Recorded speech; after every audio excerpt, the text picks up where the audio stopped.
Assalamualaikum, selamat pagi. Pagi ni kita turun sekejap lah. Tengok macam cantik je. Tapi kapit hijau ni cepat gila dia membiak tau. Dah sampai kat luar dah kapit hijau. Sebelum ni kosong je. Kapit hijau dah sampai kat sini dah. Jadi kalau terlepas sikit je kapit hijau ni penuh. Hari ni aku akan pakai rod daripada sisir repeater. So dia punya cincin dia Fuji lah semua. Rod ni dah lama dah aku peram, baru nak keluarkan. So ini dah dia sisir repeater. Agak ringan, sekali pegang agak ringan. Ringan rod ni, ringan. Sisir Dikas yang terbaru. Color merah dia kena dengan color Dikas ni. Walaupun dia 10-20, dia masih lembut lagi ya. Ni kicker frog daripada Tachi. So kita akan try untuk top water dahulu.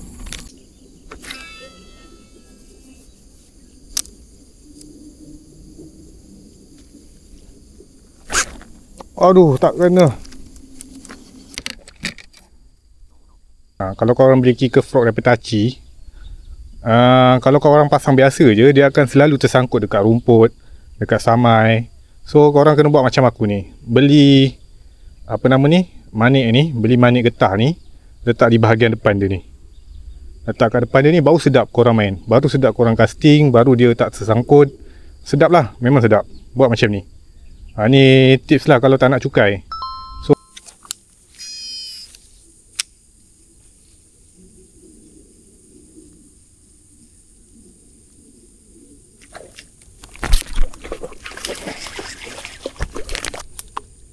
sekali lagi, kicker frog menjadi.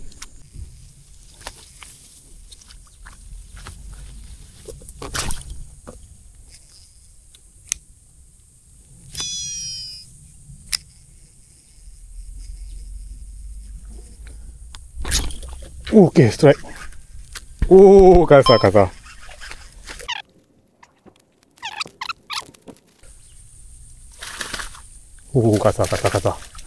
Kasar. Kasar. Okay, cantik. Nice. Go Maxus. Di manakah kau, Go Maxus?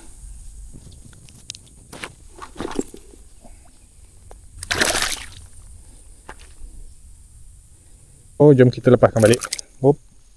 Okay, bagi dia udara sikit.